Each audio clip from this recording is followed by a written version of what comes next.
నేను ఒక ఎక్స్పీరియన్స్డ్గా చెప్తున్నాను, ప్రతి ఒక్కరు డ్రాఫ్ట్ కాపీలు చదవండి. 100% మెథడ్స్కి డ్రాఫ్ట్ కాపీలే చదవండి. మనోడు చూడు, line to line, pin to pin చదివాడు. 144 ఉత్తనే రావు కదా, line to line, pin to pin చదివాడు. ఏ పేజీ తీయండి, దానికి ఒక మంచి కీవర్డ్స్ ఉంటాయి, చక్కగా రాసుకుంటాడు. ఇదే షార్ట్ నోట్స్ వీడికి.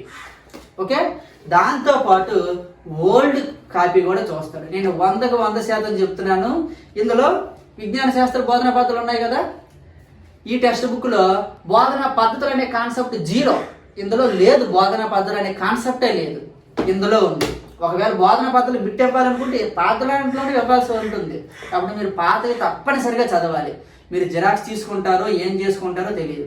మీరు మెటీరియల్స్, ఎంత మెటీరియల్ మీరు చదివినా రావమ్మా మార్కులు, 100% రావు. ఎందుకంటే ఇంత బుక్ని ఇంత బుక్గా చేస్తే ఎంత చేయాలన్నా కూడా కంప్రెస్ చేయాల్సిందే.